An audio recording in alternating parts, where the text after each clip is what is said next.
Welcome to my messy apartment. In this video I'm going to show how the environment dictates the fight and you should be able to adapt your fighting style. So this part of my apartment is the most open area. So in this kind of environment I could use some high kicks and stuff and fight almost like if it's a combat sports situation where you have a ring or a cage and a lot of space to move, and I could use my footwork, do a lot of stuff.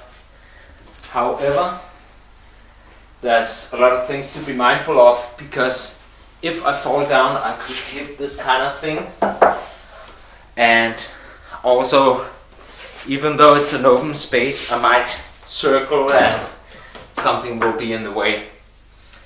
So if I'm attacked in this kind of area and I fall into something, I might grab something I can use as a weapon. And as the fight continues, let's say we're fighting and the opponent moves towards me, then as I move back, perhaps I'm gonna use something to try and create a distance, especially if the opponent has a weapon. Now if the fight enters this kind of area, let's say he hits me and I fall to the ground, I'm gonna try and kick and try and keep a distance, try and get up, either moving backwards, or I might do this kind of get up where I'm moving forward. But if I'm here in this space, it becomes more close quarters. So if I'm fighting in a hallway, it's more stuff like elbows and headbutts and knees and stuff like that. And also especially I might grab the opponent like the camera and just slam them into the wall or something, slam them into the mirror even.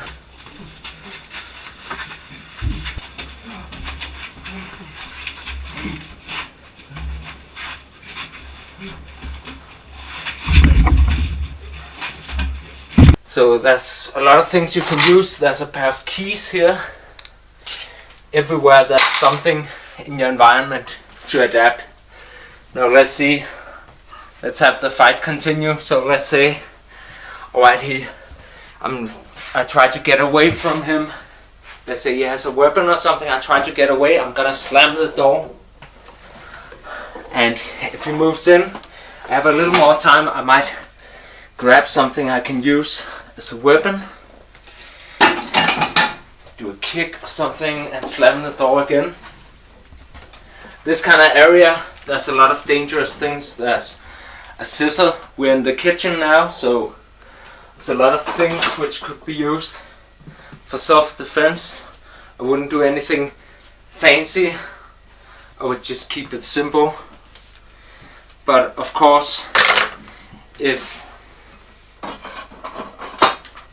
the opponent gets caught and falls to the ground, I would actually, if possible, I would try to call 911, because I want to make it absolutely clear that I'm the one defending myself and I don't have any bad intentions.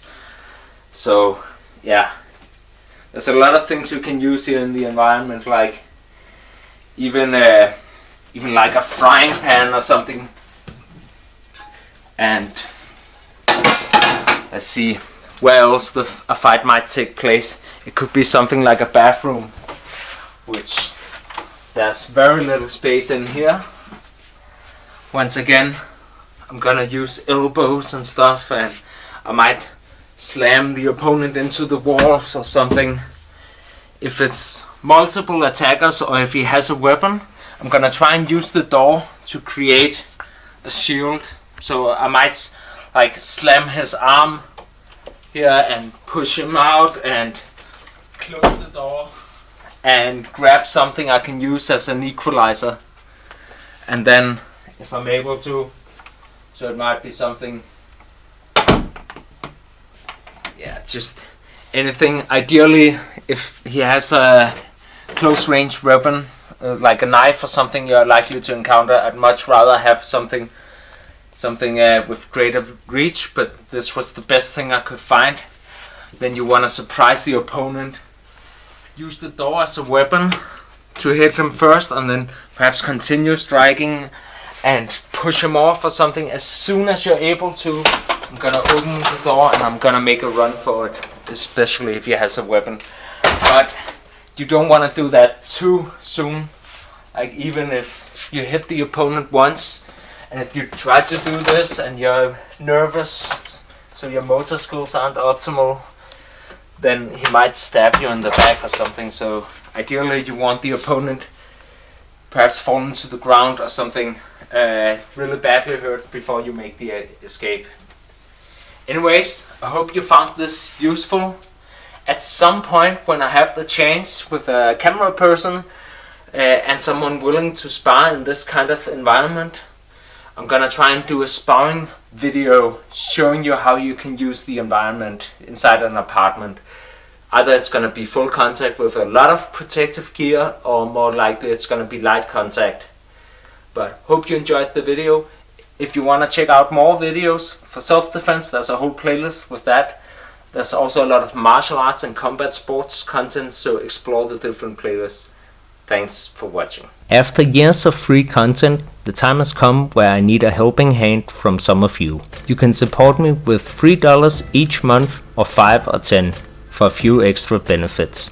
Supporting Zen-Dragon via Patreon will probably make no difference to you financially. If you're living hand to mouth, I don't want your money. Then I'd rather you keep them for yourself. Don't worry, I'll be alright. The donations are in place to help cover equipment and other expenses for the channel. Now that I'm also a father, it's more challenging than ever to find the time to create and share free content. But if enough of you support on Patreon, there will come a day where I can cut down my 9-to-5 job, either partially or altogether, which will make it sustainable to continue creating and sharing free content here on YouTube. Even if that does not happen, I'll still continue sharing, but possibly with longer breaks in between.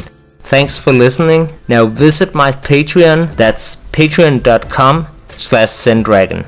I greatly appreciate you for listening and for continually watching Zen-Dragon.